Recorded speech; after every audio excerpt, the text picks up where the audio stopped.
Hello friends. तो आज की कहानी है बर्फ में फंसे जहाज और कुछ लोगों की जो अपनी जिंदगी बचाने के लिए हर मुमकिन कोशिश करते हैं। तो कहानी की शुरुआत में हम जानेंगे एक ऐसे शिप और उस पे सवार 70 लोग और एक डॉग के बारे में जो कि अंटार्कटिका के समुद्र में फंस चुके थे। हमें बताया जाता है कि वो शिप वहाँ 133 दिन तक बुरी तरह फंसा रहा। जब वो शिप ऑस्ट्रेलिया की तरफ बढ़ रहा था, जिसका कैप्टन पेट्रोव था, जो कि एक बहुत अच्छा इंसान था, वो उस शिप में मौजूद सभी लोगों की खुद से ज्यादा परवाह करता था। अब वो शिप समुद्र में लहराता हुआ अपना सफर पूरा कर रहा था, लेकिन थोड़ा आगे जाकर उन्हें पता पड़ता है कि एक बहुत बड़ा बर्फ का पहाड़ सामने आ जाता है और उनका रास्ता ब्लॉक कर देता है। जब पेट्रोव को ये सब पता लगता है तो वो ऑर्डर देता है कि शिप को राइट साइड से मोड़ लिया जाए, जिससे कि शिप पहाड़ से साइड से होकर आगे निकल जाए। जब इनका शिप बर्फ के पहाड़ से गुजरता है तो बर्फ के टुकड़े शिप में गिरने लगते हैं, जिससे कि शिप को झटका लगता है और एक आदमी अपने डॉग के साथ पानी में गिर जाता है। ये देखते ही पेट्रोव उसे बचाने जाता है। वो सीढ़ी लगाकर पानी में कूदकर उस आदमी को बचाना चाहता था, लेकिन तभी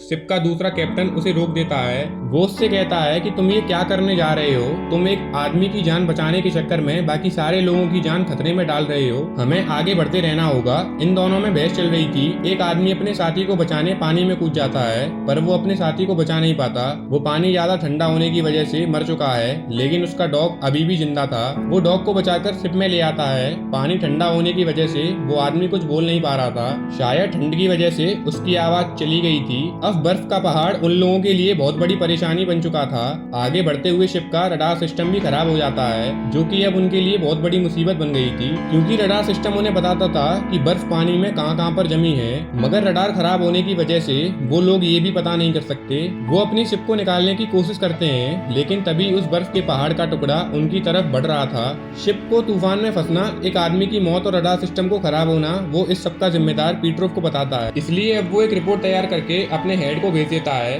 शिप के दूसरे लोग इस बात को मानने से मना करते हैं। वो जानते थे पेट्रोव कितना अच्छा आदमी है। वो जानबूझ के पेट्रोव के साथ ऐसा नहीं कर सकता, लेकिन जो रिपोर्ट सेकंड कैप्टन ने हेड को भेजी थी, इसलिए वो इस बात को मान लेते हैं और पेट्रोव को उसकी पोस्ट से हटा दिया जाता है। और जब तक नया कैप्टन नहीं आ जाता, तब तक के लिए सेकंड कैप्टन को शिप का नया कैप्टन बना दिया जाता है। कुछ दिन के बाद हेलीकॉप्टर की हेल्प से वहाँ एक नया कैप्टन भेजा जाता है। हेलीकॉप्टर का इंजन गर्म होने की वजह से उसके सूट में आग लग जाती है। तभी शिप के लोग जल्दी से आकर आग बुझा के कैप्टन और पायलट को बचा लेते हैं। पर इस सब के बावजूद नया कैप्टन थैंक यू बोलने की जगह पेट्रोव की इंसल्ट करता है कि वो एक अच्छा कैप्टन नहीं है। नया कैप्टन बहुत खड़ूस होता है। वो शिप के अंदर आके देखता है कि एक आदमी क्यूब से खेल रहा होता है। वो उसका क्यूब छीनकर समुद्र में फेंक देता है। तभी हम आसपास के मंजर को देखते हैं और चारों ओर बर्फ ही बर्फ थी और उनका शिप फंस चुका था। अब ना शिप आगे जा रहा था और ना पीछे। इस सब के बीच हमें मेक्सिको सिटी दिखाया जाता है, जहाँ पर पेट्रोव की बीबी, जो कि एक जर्नलिस्ट थी, वो वहाँ के मिनिस्टर से बात करती है और अपने पति पेट्रोव की हेल्प के लिए दबाव डालती है।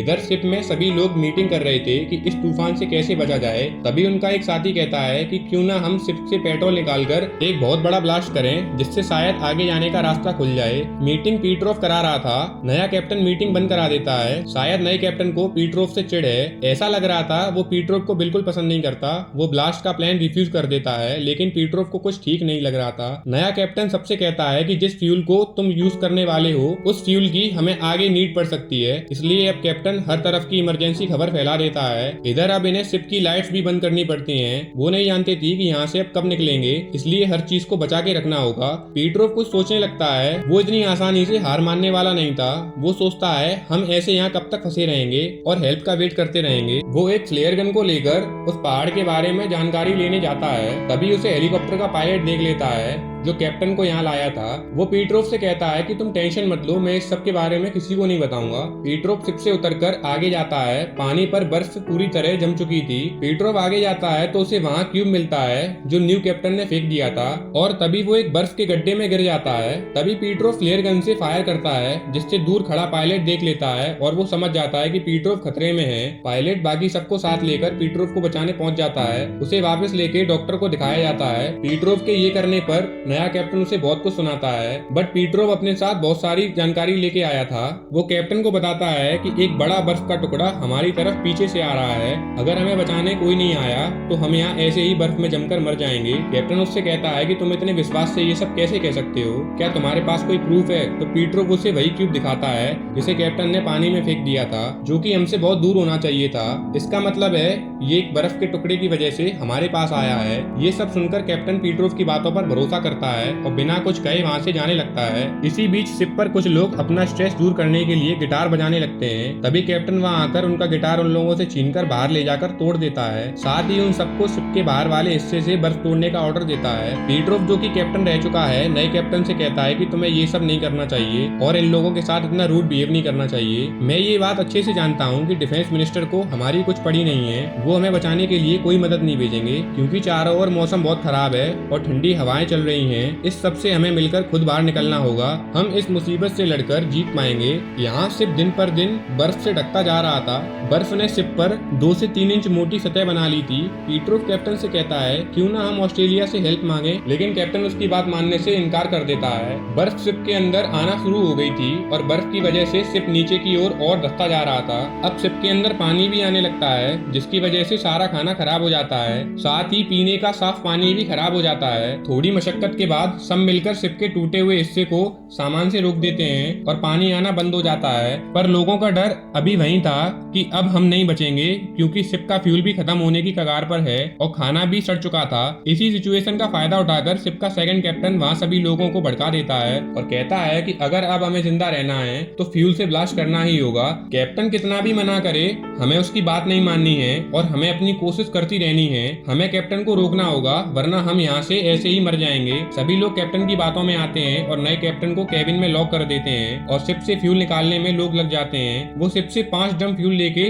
शिप से थोड़ी दूर जाकर ब्लास्ट करने ही वाले थे। तभी पीटरोफ वहाँ आके उन्हें समझाने की कोशिश करता है पर कोई भी उसकी बात नहीं सुनता और सभी ब्लास्ट कर देते हैं। ब्लास्ट करने से भी कोई फायदा नहीं होता और उनकी ये कोशिश भी बेकार हो जाती है। शिप का नया कैप्टन अब को समझ नहीं पा रहा था ऐसी सिचुएशन में वो क्या करे। फिर हार मानकर वो अपनी यूनिफॉर्म पहनकर शिप से कूदकर अपनी जान देने की कोशिश करता है। वो कूद के जान देने ही वाला था। वो उसे समझाता है कि वो ऐसा ना करे, हम सब साथ मिलकर इस मुसीबत से निकलने की कोशिश करेंगे। शिप के सारे लोग अपने किए पर शर्मिंदा होते हैं। उन्होंने अपनी बेवकूफी के चलते सारा फ्यूल खत्म कर दिया। वो सब अपनी गलती मानते हुए कैप्टन के पास जाते हैं और अपनी गलती की माफी मांगते हैं। कैप्टन सबको माफ कर देता है। इसके साथ ही हम देखते हैं कि पीटरोफ की बीबी इन सभी की जान बचाने के लिए दूसरे शिप की हेल्प लेके निकल जाती है। इधर शिप पर एक आदमी बताता है कि एक बड़ा तूफान हमारी ओर आ रहा है। वो बाहर आके देखते हैं कि वहाँ बर्फ में दरार पड़ चुकी है। ये देखते ही सब बहुत बुरी तरह से घबरा जाते हैं। वो समझ चुके थे कि अब मौत उनके करीब आ चुकी है। वहीं पीटरोफ सभी को बताता है कि हम इसी बर्फ की दरार से अपने शिप को आगे ले जाएंगे।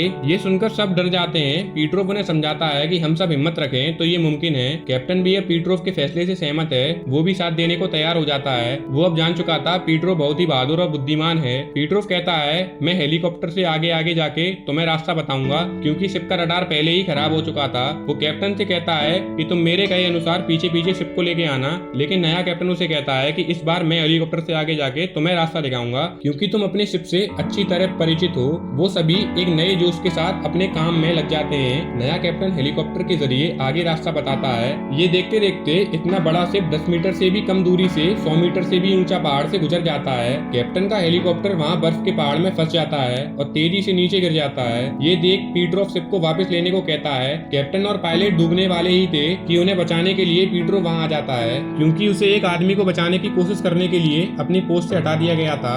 लेकिन पीटरोफ तब भी उन्हें बचाने वहाँ आ जाता है। उसे वहाँ सभी रोकने की कोशिश करते हैं। वो किसी की बिना सुने वहाँ पहुँच जाता है। जैसे ही कैप्टन डूबने वाला था पीटरोफ उसे बचा लेता है। पीटरोफ की टीम की मदद से सभी को सही सलामत शिप पर ले आता है। अब सभी बहुत खुश थे कि वो इतनी बड़ी परेशानी से निकल गए। उधर पीटरोफ की बीवी भी शिप लेके वहाँ पहुँच जाती है जिससे वो अपनी शिप में फ्यूल भरते हैं और आगे बढ़ते हैं। सब अपनी मुसीबत को पार कर चुके थे और सही सलामत बच गए थे। इनकी फोटो भी न्यूज़पेपर में आती है जो कि पीटरोफ की बीवी ने छपवाई थी। उन सभी ने अपने 133 दिन इस शिप पर गुजारे थे। इसी के साथ मूवी का एंड हो जाता है। दोस्तों अगर मूवी पसंद आई हो तो एक लाइक और सब्सक्राइब जरूर करें।